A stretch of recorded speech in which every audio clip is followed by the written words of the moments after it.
السلام علیکم ورحمۃ اللہ وبرکاتہ بسم اللہ الرحمن الرحیم۔ محترم ناظرین، آج کا ہمارا ٹاپک ہے کہ صحیح مقصد کا درست ہمت کا انتخاب کیسے کریں، اس کا کیا طریقہ کار ہے۔ ان 3 جملوں پر غور کریں۔ پہلا ان میں سے ہے کہ میں خوشیاں حاصل کرنا چاہتا ہوں، دوسرا کہ میں بہت زیادہ پیسہ کماؤں گا، تیسرا کہ میں کامیاب ہونا چاہتا ہوں۔ ہر شخص اس قسم کے فکرے بولتا نظر آتا ہے، لیکن یہ فکرے فقط خواہشات کو ظاہر کرتے ہیں۔ مقصد کو بیان کرنے کے لیے کچھ اصول و ضوابط واضح کرنا بہت ضروری ہے۔ غیر واضح مقصد آپ کو کوئی فائدہ نہیں دے گا، نہ ہی آپ اسے حاصل کر سکیں گے۔ مقصد کا تعین کرنے کے لیے کچھ شرائط ہیں جو آپ کے سامنے رکھتا ہوں۔ ان سے پہلی شرط یہ ہے کہ آپ کا مقصد حقیقت پر مبنی ہونا چاہیے۔ فردی خیالات، خواہشات مقصد نہیں کہلاتے۔ خواہشات کی بھرمار سے آپ شیخ چلی تو بن سکتے ہیں، لیکن کبھی کامیاب انسان نہیں بن سکتے۔ اگلا ہے کہ دوسری شرط ہے کہ آپ کے مقاصد واضح، قطعی، ڈیفائن ہوں، ان کو ماپا جا سکے۔ مثلا مجھے اچھے نمبر حاصل کرنے ہیں، ایک واضح اور قطعی گول کو بیان نہیں کر رہا، لیکن مجھے 90% نمبر حاصل کرنے ہیں، ایک مخصوص اور قطعی مقصد بیان کرتا ہے۔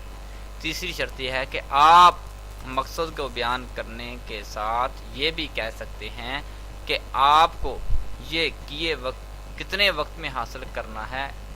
لیمٹ کتنی ہے؟ مجھے بہت سے پیسے چاہیے، ایک غیر واضح اور غیر قطعی مقصد ہے جس کے ساتھ وقت کا تعین بھی نہیں کیا گیا۔ آپ کو یہ مقصد کب حاصل کرنا ہے؟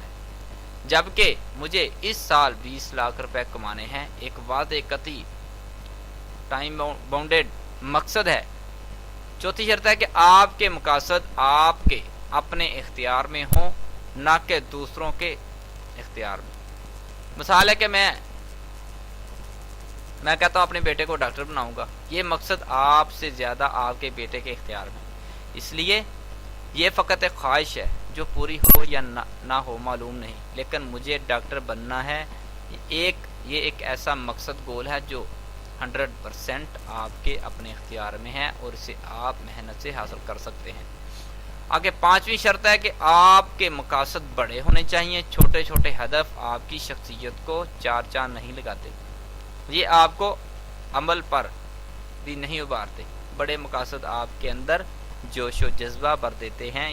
لوگ صرف بل ادا کرنے، بچوں کی فیس ادا کرنے، گھریلو چلانے کے مقاصد کو سامنے رکھتے ہوئے کام کرتے ہیں، لیکن میں اس لیے جذبات کے مالک ہوتے ہیں۔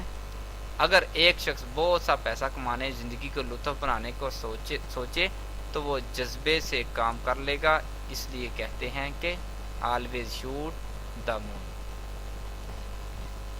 طالب علم صرف پاس ہونے کے لیے پڑھائی کرتے ہیں، حالانکہ انہیں ٹاپ کرنے کے لیے محنت کرنی چاہیے۔ یہ مقصد ان کے اندر ایک نیا ولولہ، جوش پیدا کر دے گا۔ چھٹی شرط ہے کہ آپ کے مقاصد مثبت طرز فکر پر مبنی ہوں۔ مثلا آپ بیماریوں سے بچنے کی بجائے صحت مند ہونے کا ہدف طے کریں۔ لوگ سست نہیں ہوتے، ان کے مقاصد بیکار اور سست ہوتے ہیں۔ جو ان کو جوش نہیں دلاتے خود بیکار ہو جاتے ہیں۔ بہت سارے لوگ ان جہازوں کی واپسی کا انتظار کرتے ہیں، انہوں نے کبھی سفر پر روانہ نہیں کیا ہوتا۔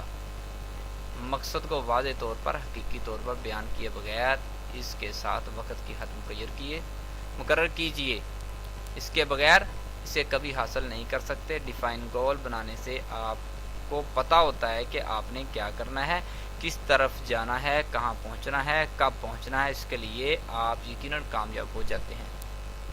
نپولین ہل کہتا ہے کہ انسانی ذہن جو کچھ بھی واضح طور پر سوچ سکتا ہے اسے حاصل بھی کر سکتا ہے، حاصل کیا جا سکتا ہے۔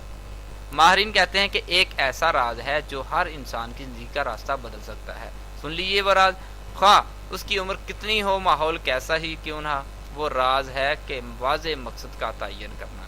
بڑا قیمتی جملہ ہے۔